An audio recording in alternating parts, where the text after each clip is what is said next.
Sessizlik bazen doğadaki en güçlü silahtır. Doğada bile bazı canlılar sessizlikle yaşar. Çünkü sessizlik onların en büyük avantajıdır. Örneğin kutup ayıları nefesini tutarcasına yaklaşır avına. Ya da baykuşlar gece avlanırken kanat çırptıklarına neredeyse hiç ses çıkarmazlar. Varlığını belli etmemek için gerekli bir strateji. Sessizlik bazılarımız için huzur olabilir ama bazılarımız için ölümcüldür. Yani bakıldığında sessizliği hem saldırı hem de savunma olarak savaş meydanlarında kullanıyoruz. Bir denizaltı sessiz bir şekilde rakibe yaklaşmak ister ve aynı zamanda fark edilmeden saldırı yapmayı da. Bu yüzden su altında rakiplerin sonar cihazlarına karşı alınması gereken ciddi önlemler var. Ve bu önlemler koca geminin temelinde yatıyor. Tasarımın en ufak hatası deşifre olmasına yetebilir.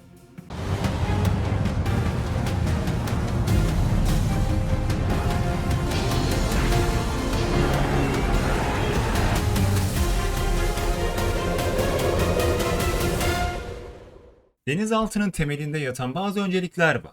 Gövde yapımında kullanılan malzemeler de bu oyunun bir parçası.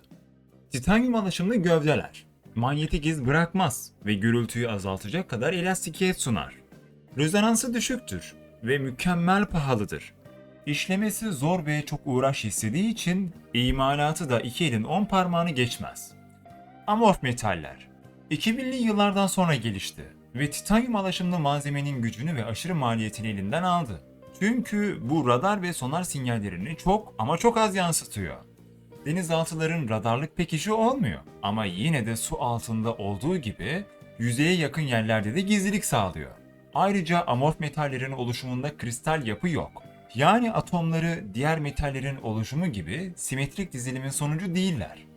Yani normalde çelik, alüminyum veya titanyum bunlar işleme girerken atomların simetrik ve düzgün sırası vardır. Ayrıca soğuma işlemi yapılırken biraz daha yavaştır. Ama amorf metallerde bunlara yapılanın zıttıdır. Bu işleme girerken atomların simetrik dizilimiyle alakası bile yok. Tabi bu sırada soğuma işlemi anidir. Bu yüzden dağınık bir şekilde aniden soğur ve bu da sesin bir sünger gibi emilmesini sağlar. Dışarı çıkmasına izin vermez. Onları yolundan saptıran şey atomların yanlış dizilimi ve ani yüksek derecelerde soğumasından kaynaklanıyor. Ve tabi bunların yanına ek takviye olarak kompozitler de yer alıyor. Bunların yardımıyla birlikte manyetik geçirgenliği daha da aza indirmek için biçilmiş kaftan. Tabi bunu titanyum veya çelik alaşımlardan oluşan yapılarda öncelikli olarak kullanıyorlar. Sebebi ise çelik de titanyum da yapıları gereği iletkenlik konusunda iyiler. Bunu köreltmek için bir şeylerin destek olması gerekiyor. Amorf metaller aslında titanyum alaşımlı malzemeler kadar sağlam ve sessiz. Ve görünmezlik konusunda da titanyumdan daha üstün. Fakat hala tamamen güvenilirliğini kazanmak için birçok testten geçilmesi gerekiyor. Yani şimdilik titanyum güvenilirlik zirvesini korumaya devam ediyor. Akustik gizlilik bununla kalmıyor. İç sistemlerdeki yani motorlar, pompalar titreşimleri minimize edilecek şekilde tasarlanır. Ve makinelerde gövdeye temas etmeyen yüzler platformlar üzerine monte edilir. Sönümleme petleri mekanik titreşimleri absorbe eder. Daha sonra karşıdan gelen sonar sinyal tespit için alınan önlemler de var. Mesela manyetik alan oluşturmamak için bazı sistemler kapatılır. Hidropor pompaları, klima kompresörleri gibi. Hatta bazı otomatik sistemle çalışan mekanik hareketlenmeleri manuel moda alınarak ekstra çıkan sesin önüne geçilir. Tamamen motoru kapatmak yerine ana tahrik sisteminin %5 şeklinde düşük bir oranda çalışması sağlanır. Mürettebatın hareketleri veya aktiviteleri kısıtlanır. Yani yayılacak en ufak titreşimli kaynakların hareketlerine son verilir. Nükleer denizaltıların termal güç üreten nükleer reaktörleri ve hava bağımsız tahrik sistemli teknolojinin çıkardığı 40 ila 60 derece egzoz gazları termal izler oluşturur. Bu izleri minimalize etmek için soğutma halkaları, ısı dağıtım ağları ve okyanus termoklininden yararlanma gibi sistemler devreye girer. Soğutma halkaları 3 aşamalı sıvı metal soğutma sistemleri ısıyı etkili bir şekilde dağıtarak gizliliği artırır. Isı dağıtım ağları gövdeye entegre edilen termoelektrik modüllerle ısıyı yayarak izlenmeyi zorlaştırır. Ve son olarak okyanus termoklininden yararlanma. 15 derecelik sıcaklık katmanlarının altında saklanarak kızılötesi dedektörlerin etkisiz hale getirilmesi sağlanır. Yapının imalatı ya da içinde kullanılan teknoloji sistemlerin adına yapılan sessizlik çalışmalarında olduğu gibi aynı şekilde kimyasal kalıntılar için de ayrıca önlem alınması gerekiyor. Çünkü birçok modern denizaltı sensörü sadece akustik değil, aynı zamanda kimyasal iz tarayıcılarla da donatılıyor.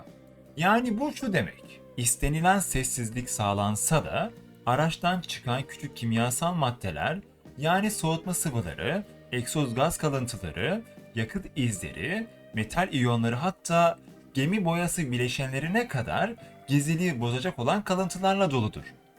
Tabi bu şekilde yakalanmak istemeyen her aracın gereksiz atıklara karşı aldığı tedbirler de var.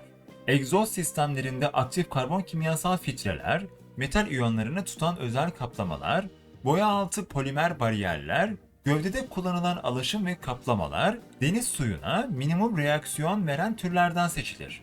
Mesela nükleer denizaltılar bu tarz kimyasal maddelerin dışarıya çıkmasına izin vermez. Çıkan atıkları tekrar filtrelemeden geçirerek geri dönüşüm olarak kullanabilirler. Bu sayede dışarıya en ufak sızıntı bırakmadan gizliliğini sürdürmeye devam eder.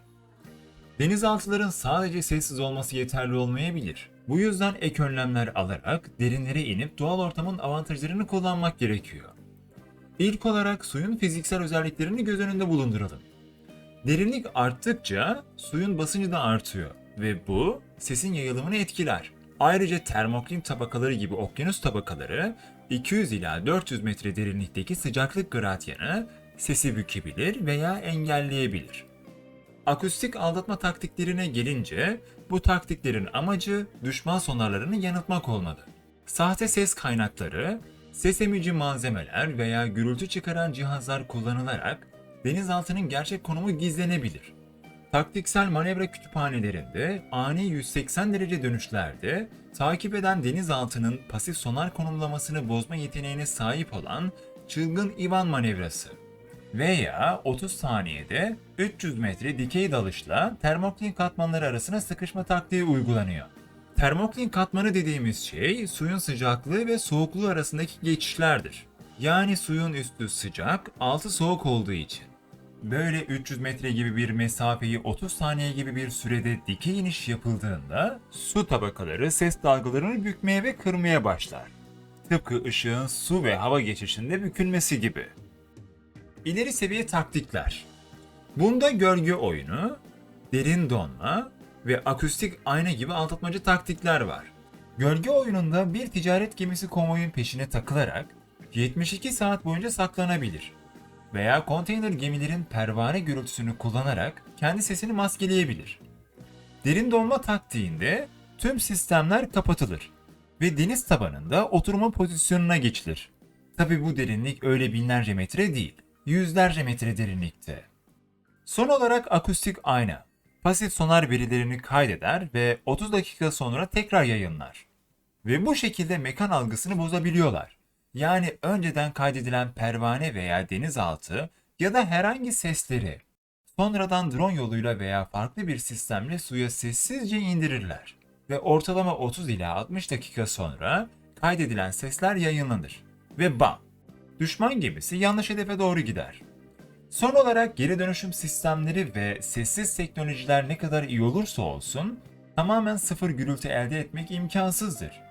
Bu nedenle denizaltılar ek önlemler alarak hem fiziksel saklanma hem de elektronik aldatmaca yöntemlerini birleştirerek hayatta kalma şansını arttırırlar. Ayrıca denizaltıların derinlere inmesi düşman torpidolarından kaçınmak için de önemli olabilir. Derin sularda torpidoların etkinliği azalabiliyor veya su koşulları nedeniyle hedefi takip etmeleri zorlaşabiliyor.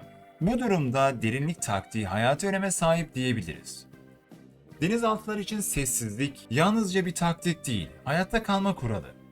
Duyulmadıkları sürece görülmezler, görülmedikleri sürece dokunulmazdırlar. O derinliklerde tek bir ses bile kaderlerini değiştirebiliyor. Ve işte bu yüzden sessizlik onlar için en güçlü silahtır. Yani derinliklerde ne kadar sessiz kalırsan o kadar görünmez olursun. Ve denizaltılar bunu bilir. Duyulursan ebe sobe. Videolardan haberdar olmak için abone olmayı ve bildirimleri açmayı unutmayın. Bir sonraki videolarda görüşmek üzere, hoşça kalın. Ayrıca merak ettiğiniz bir soru ya da görmek istediğiniz bir içerik varsa yorumlarda paylaşabilirsiniz.